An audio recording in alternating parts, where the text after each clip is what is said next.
This video is brought to you by Squarespace. You know why you're here, you read the title. A bunch of games, 60, 70, I don't know what I put down there yet. Games still coming to Nintendo Switch this year. 2020, let's face it, it stinks. It's a stinky year, not a great year.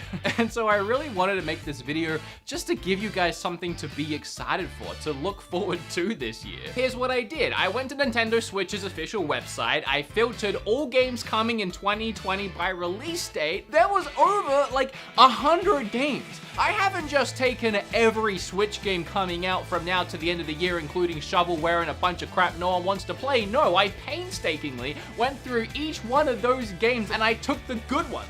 The ones I felt like actually looked fun, games that I think you guys might enjoy, and games that actually, honestly, look really incredible. So just do me a favor, sit back, relax, and watch the entire thing from start to finish. Don't skip around looking for your favorite games. They're all good. So just sit back and have a good time. Maybe subscribe. Like half of you that watch my videos aren't subscribed. What's up with that? Drop a like if you wanna, and I'll see you at the end. And also throughout the entire thing. I'm not going anywhere. Okay, so everyone's really excited for the new Tony Hawk games, understandably, but don't forget, we also have a couple of skating games coming to Switch this year. First, we have Skater XL, which they say is the evolution of skateboarding games and moves the genre towards impressive physics-based gameplay.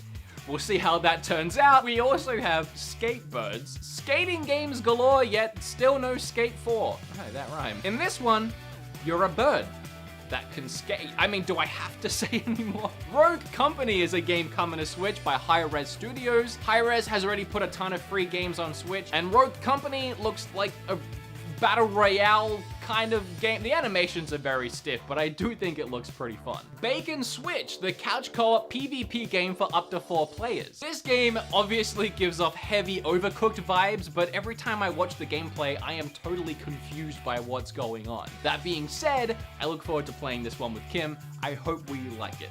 Minico's Night Market is an action simulation game. Discover the secrets behind the town while managing your daily activities, completing various jobs, adventuring on whimsical quests, and crafting particular items in preparation for the weekly night market. There's about 20 hours of story-based gameplay that's open-ended for endless replayability. Gleamlight is a beautiful 2D action game that gives me Hollow Knight vibes, and that is not a bad thing. I'm adding Dungeon Defenders to this list. It's a co-op tower defense action RPG with bright, colorful visuals.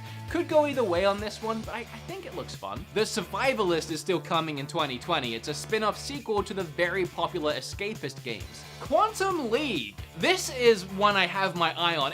It's absolutely baffling how this game plays. I can see this either being really fun or super frustrating. It's kind of hard to explain, but each round is played on time loops with you and one other player, creating multiple instances of each other, going for kills and ring captures. It's bananas, and I hope that it's fun. Arguably the first big one on the list, No More Heroes 3 is still coming this year. We don't know when, and we had a very confusing trailer for it recently that looked awesome, but what the heck, obviously. Very excited. Other than the Hunter x Hunter characters, I didn't love Jump Force when it initially released, but if you're excited to battle it out as Goku vs Naruto, you can do that when Jump Force comes to Switch. I Am Dead is ironically a very charming puzzle adventure game with what I'm assuming has dark undertones, since, you know, it's called I Am Dead. I'm actually really excited for this one. Sakuna, Rice, and Ruin. I'm bad at pronouncing things. Sakuna combines side-scrolling action with deep crafting and farming simulation. Also, it's so visually stunning, I could cry. This one is just one of my absolute favorites on the list, and I can't wait to play it. Okay, again, I'm adding Fuser to the list, even though it could go either way, because I think it looks really relaxing and just chill, actually. It's a DJ music mixing game loaded full of actually pretty fire tracks, and you can mix and match the beats, vocals, and do whatever it is that DJs do up there. Press buttons, oh. Just check out the trailer and listen to how it plays. It's very interesting. Oh, the Red Lantern. This is a story-driven roguelike adventure game set in an Alaskan tundra with an absolutely heart-wrenching trailer that has me buying this game just so I can find out if that good boy is okay. He better be okay, or else I'm getting a refund. Roki is another gorgeous adventure game filled with strange locations and even stranger creatures. Also, there's a giant adorable fox, so let me find my wallet. Oh, Axiom Verge 2, the long-awaited sequel to Axiom Verge, is still on the way to Switch this year. Very exciting. Next, we have Inmost. It's a story-driven puzzle platformer with more layers of atmosphere slopped on top than a butter on a biscuit in the South. Trust me, I live here. It's kind of gross. They just pour that stuff on. What I'm trying to say is it looks really cool. Double Kick Heroes. It's a metal rhythm shooter coming to Nintendo Switch first, and I mean...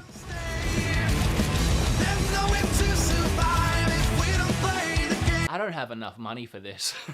I hadn't heard of this one either, Windbound. It's a great looking exploration game with strange creatures, hunting and crafting, and will hopefully still launch this year because it looks good. You guys remember when I made a video about that game that looked eerily a lot like Breath of the Wild? Well, it turns out that game is Genshin Impact and it's actually on the way to Switch. Also, there's been a lot more developing with that game and we've seen a lot more, and it really does look like its own amazing thing, and I can't wait to play it. Samurai Jack the show might have ended, but Samurai Jack the video game is still on its way. It's an action-adventure game that, dare I say, actually looks pretty decent. I'm terrified of sharks. Thankfully, in Maneater, I will be the shark. And while it looks absolutely ridiculous, it still looks very terrifying. Boyfriend Dungeon is still coming to Switch, and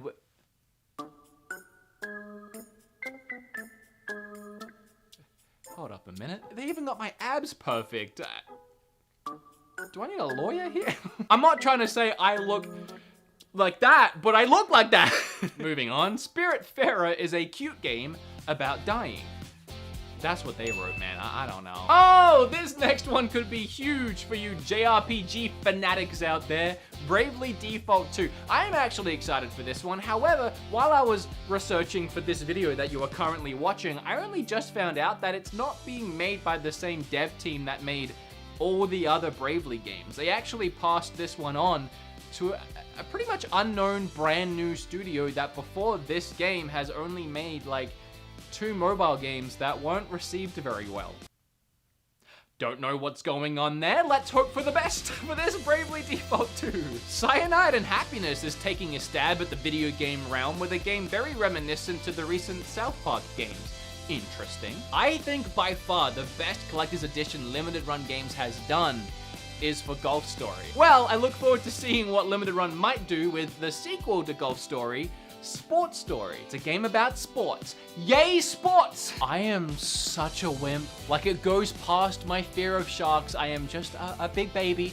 I installed Blair Witch onto my Xbox the day it released, and I took 3 steps in the game, noped the heck out, and deleted the game from my hard drive. Well, I can do it all over again this year because Blair Witch is on the way to Switch. Hey, Blair Switch. Hey, how's it going? Thank you so much. I'm talking to you, whoever you are, that listened to my request, and you just sat back, relaxed, you've been vibing this whole time, you ain't skipping around. Thank you. I really do appreciate it. Let's keep going. You see this? You see it? I'll make it bigger. I'll expand it all the way across the screen. This game is called Blue Fire. And it's gone.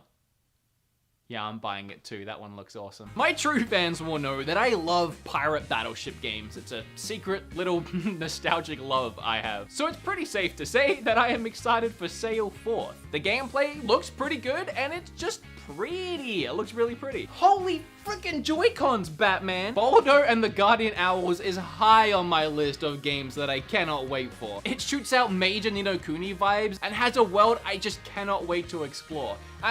I'm excited for this one, can you tell? If you've ever wanted to brawl it out with characters from Darkest Dungeon, Dead Cells, Owlboy, Axiom Verge, SteamWorld, Flint Hook, and many more, then Bounty Battle is the all-in-one indie fighter for you. Eldest Souls. Non-surprising by the name, it's a Souls-like game. Very challenging pixel art boss rush game. Oh, next we have Superliminal. I don't know about all of you, but this one has 100% of my attention. I love this mind-bending concept of forced perspective puzzles filled with optical illusions. I don't know. I like this kind of stuff. From the creators behind Journey, we have another groundbreaking social adventure set to warm your hearts. It's called Sky Children of the Light. Enjoy beautiful... You know what? I had you sold at the creators from Journey, didn't I?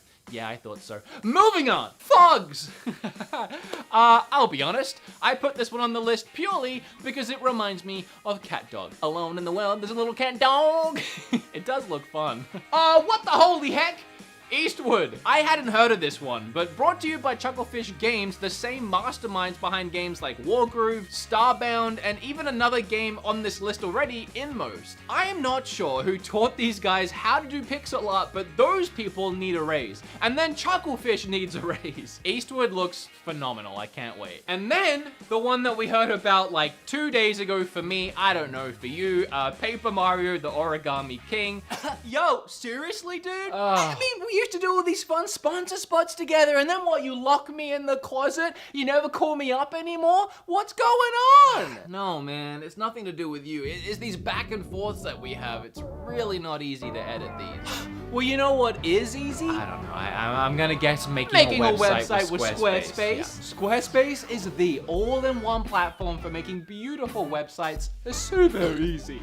He is right. I already made myself a website using Squarespace, and it was really just as easy as picking a cool template, then moving a few things how I wanted them, adding some text, and bada bing, bada boom. Now people can find my merch and my videos right there on the website.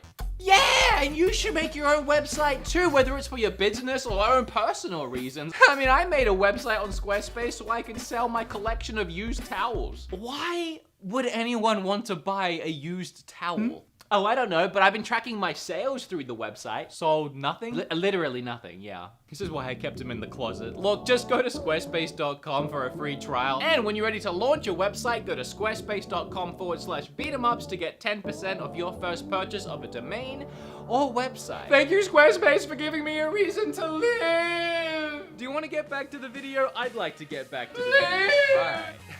Paper Mario, the Origami King. I'm excited. I look forward to playing a new Paper Mario, and I hope the combat is better than Color Splash.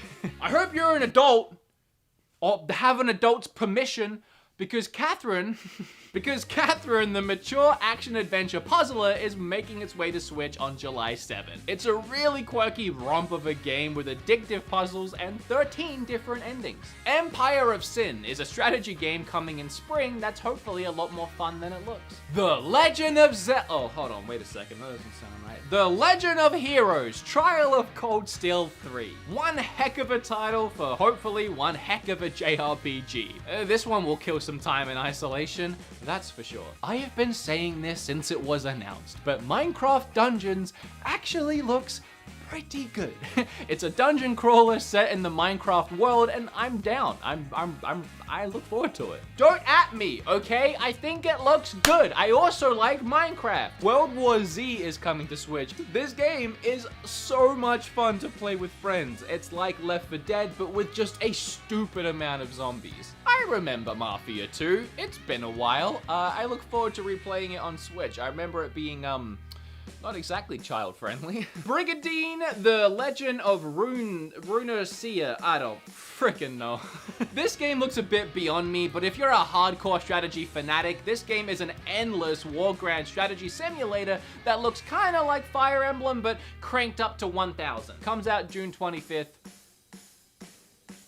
Do with that what you will. The Almost Gone is a cute, relaxed little puzzle game consisting of these small dioramas and a bunch of point and clicking, and that's coming June 25th.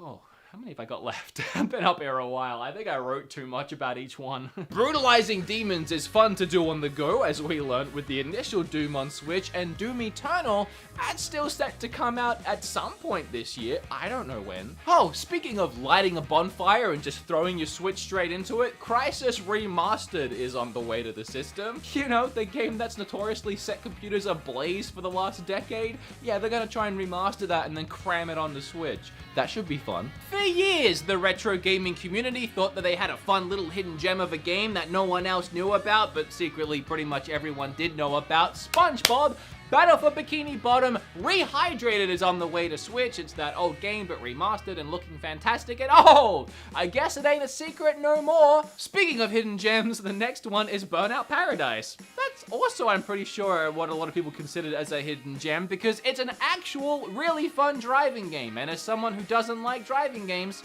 that's cool. Two of my all-time favorite point and clicks, Whispered World and Deponia, well, the creators of those games started here with their debut adventure game, Edna and Harvey, and that game is coming to Switch June 17th. There's a few turn-based strategy games on this list today. I'm down for that. I like them. And the next one is 1971 Project Helios. That one's June 9th. Deadly Premonition 2, which I forgot about while I was making the video, and I'm now adding this one in at the last second. What's better than paying full price for one game? Oh, paying full price for 51 games? The way Nintendo's been pushing and promoting Clubhouse 51, you'd think it's their next big IP next to Mario and Splatoon. I don't know how well this one's going to do, but it is 51 games crammed into one title, and I'm sure there's at least a few good ones on there. And Switch players do have a tough choice that day, June 5th, because the same day we're also getting Outer Worlds. We can finally play that on the go. Also, I've had it since release, but I decided not to play it and wait for the Switch version. Was that a good idea? I'll find out on June 5th. Hopefully it plays well. Wingspan is a relaxing strategy game about birds for 1 to 5 players. I don't know, man. That's what they wrote on their website. Wow, Ghost of Tsushima. Oh, sorry, wait, hold on a second. Ghost of a Tale. I'd never heard of this one before, but look, you play as an adorable little mouse. Look at the way he waddles, so cute. This one's been out on Steam for a couple years, so you can go check it out before you buy it. It's an action RPG with stealth elements, and it's supposed to be pretty hard, even compared to the Souls games. Summer of Mara has you taking care of an island, exploring the ocean as you farm and craft your own adventure. The amount I know about Warhammer 4000 I could write on a postage stamp, but my friends seem to love it, and it's coming to Switch. So here it is on the list. Dreamscaper is an ARPG roguelike blending elements from brawlers, top-down shooters, and dungeon crawlers. The visuals here are also very interesting and drawing me in, so I'm gonna give this one a shot. Then, if Ninjala manages to release and not get pushed back again on June 24th, kinda has Splatoon and ARMS vibes, kind of. It's a crazy new battle game that honestly looks really fun, but I wouldn't know for sure because their crappy beta test was broken, but I'm still gonna get it. Okay, we're almost through it. Gosh, we're at May now, so all the ones I'm about to prattle off, they're all for this month, hopefully. Thanks for watching this far. Again, if you haven't skipped up to this point, oh, you get like 5 gold stars from me and a special prize. What's that special prize? Well, I hadn't thought about it. I don't even know why I said it. May 29th. That is a big day, and it's coming up pretty soon. Because we not only get the BioShock collection, we also get the Borderlands collection, and we get XCOM 2, and we get Xenoblade Chronicles. All on the same day, and those are the ones that you just probably know about. There's also a few more little indies hiding around the corner. So there's one called Little Misfortune, and don't let the art style fool you for this one. It's for mature audiences because, oh, creepy. And then one called Adam's Adventure, which it looks like a budget Uncharted game, and it got mixed reviews on Steam, but I'm just gonna throw it in here, screw it. May 21st, we have The Persistence, which was an absolutely terrifying PlayStation VR game that I refused to play. Brutal, horror, and roguelike, meaning every time you play it's different, so you never know what to expect. No thank you. And then a game called Resolution that looks awesome. And I even had to double check it wasn't made by the same team who made Hyper Light Drifter, because I'm getting some serious vibes here. Oh, my wallet is screwed, but I have my eyes set on this one as well. And last, we made it! Last! Depending on when this video comes out and when you watch this, I'm gonna throw it on the list here because Platinum Games themselves, which was a really cool moment for me because I'm a huge fan of Platinum Games and everything they do, they emailed me and sent me a code early for, I've had it a while now, Wonderful 101. Really exciting. So that comes out on June 19th. Check it out if you missed it on Wii U or if you liked it on Wii U. Oh, we did it! We made it all the way through. Please, let me know which ones you're excited for down below. And of course, as always, as you always do, because I can never escape it, it's inevitable, let me know which one I missed down below so I can be upset about it later. To all of you who watched this whole thing, thank you so much. That means a lot to me. If you had a good time here and you're one of those lurkers who aren't subscribed yet, and I know there's a lot of you, I'd appreciate it, getting close to 1 million. That's it from me. I'm gonna go lie down now. I like you, I love you, and Boyfriend Dungeon? My lawyers will be in contact very, very briefly. Okay, bye.